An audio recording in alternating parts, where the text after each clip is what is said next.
কোন যন্ত্রের সাহায্যে উষ্ণতা মাপা হয়? Yes, thermometer.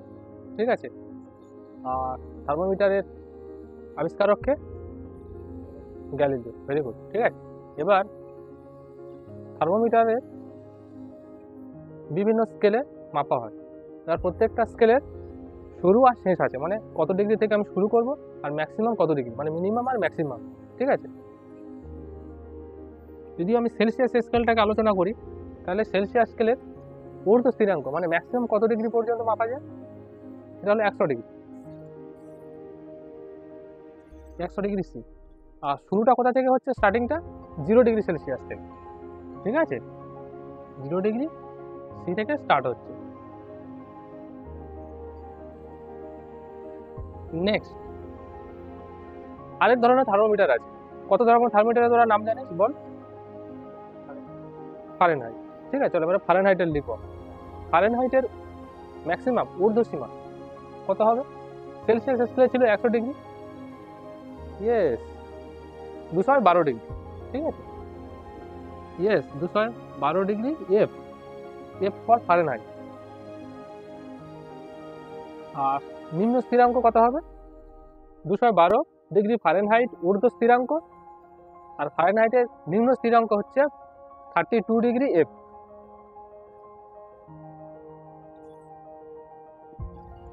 নেক্সট, কেলভিনের ঊর্ধ্ব স্থিরাঙ্ক হচ্ছে 373 কে।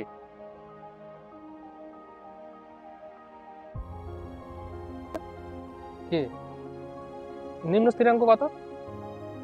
273, এত কে। স্কেলগুলো থার্মোমিটারের সেলসিয়াস হয়ে গেল, ফারেনহাইট হয়ে গেল, কেলভিন হয়ে গেল। আর কি আরেকটা আছে, সেটা হলো রোমার স্কেল। ঠিক আছে,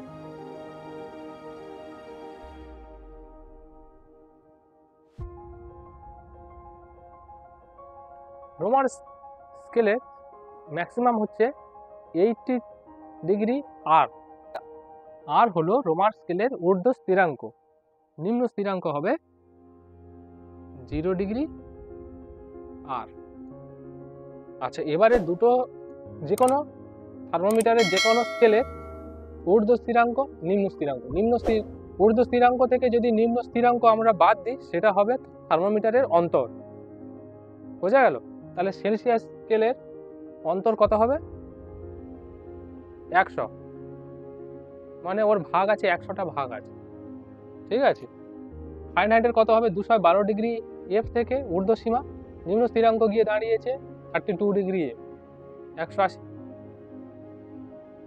আচ্ছা, কেলভিন স্কেলের ঊর্ধ্ব স্থিরাঙ্ক 373 কে থেকে 273 কে, এর অন্তর হচ্ছে 100।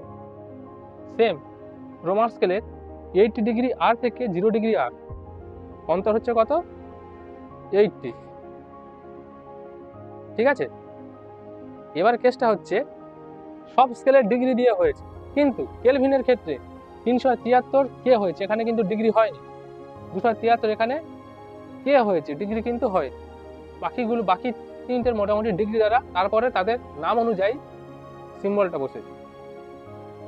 ঠিক আছে, উষ্ণতা পরিমাপের একক থার্মোমিটার, তার যে স্কেলগুলো আছে সেগুলো কি কি ছিল মোটামুটি আমরা জেনেছিলাম। একটা Celsius scale, Fahrenheit scale, Romer scale আর কেলভিন স্কেল। এই স্কেলগুলোর মধ্যে একটা সম্পর্ক আছে। ঠিক আছে, সেই সম্পর্কটা কিভাবে হয় একটু মনে রাখার সুবিধার্থে আমরা একটা সিস্টেম জেনে নেব। ঠিক আছে, সিটা আমি উপরে লিখব, ডিগ্রি সি। এই সির হচ্ছে কি সেলসিয়াস স্কেলের অন্তর কত ছিল? 100, সির নিচে 100 লিখব। ঠিক আছে, ইকুয়াল টু দেবো এফ মাইনাস 32 লিখব। ফারেনহাইট স্কেলের অন্তর কত ছিল? 100 আছে, ভেরি গুড। তাহলে 180 লিখব, ইকুয়াল টু রোমার স্কেলের অন্তর কত ছিল? না, 80 বাই 8। ঠিক আছে, কেলভিন স্কেলের ক্ষেত্রে কি হবে?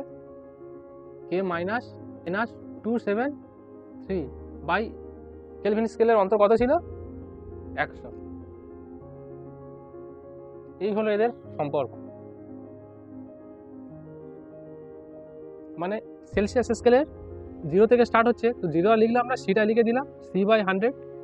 আর ফারেনহাইট স্কেলের 32 ডিগ্রি এফ থেকে স্টার্ট হচ্ছিল 32, ঠিক আছে, সেই জন্য এ -32, আর তাদের অন্তর কত ছিল 180, ইজিক্যাল টু রোমান স্কেলে 0 দিয়ে স্টার্ট হচ্ছিল তাই আর লিখলাম, আর ওদের অন্তর ছিল কত 80/80, ইজিক্যাল টু কেলভিন স্কেলের স্টার্টিং কত ছিল 273 ডিগ্রি কে থেকে, সেই জন্য 273 লিখলাম, বাই ওদের অন্তর কত ছিল 100, সেটা লিখলাম, ঠিক আছে। তো এটা ইজিক্যাল টু এটা ফারেনহাইটের সাথে সেলসিয়াসের সম্পর্ক যখন করব তখন মানে C/100 ইজিক্যাল টু F - 32/180 করব, ঠিক আছে। তো এই ক্যালকুলেশনটা করলে কি দাঁড়া, এর 0 এর 0 ক্যান্সেল হয়ে গেল, ঠিক আছে, যাওয়ার পর এখানে 2 যাবে, 2 ক্যান্সেল হয়ে গেলে 5, আর এখানে 9, তাহলে ফাইনালি কি দাঁড়াচ্ছে C/5 ইজিক্যাল টু F - 32/9, ঠিক আছে, এটা দাঁড়াচ্ছে।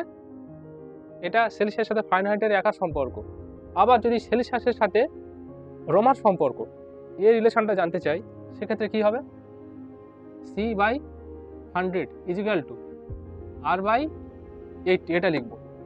এটা আমি কেন লিখলাম, এই ইকুয়েশনটার মানে হলো এটা C/100 ইজিক্যাল টু M - 32/180, এটাও হবে। আবার C/100 ইজিক্যাল টু R/80, এটাও হবে। আবার C/100 ইজিক্যাল টু এটাও হবে, ঠিক আছে। এবার যার সাথে সম্পর্ক প্রবলেমটা বলবে, যে দুটোর মধ্যে সম্পর্ক করতে বলবে, সেই দুটো আমরা এখান থেকে নিয়ে নেব।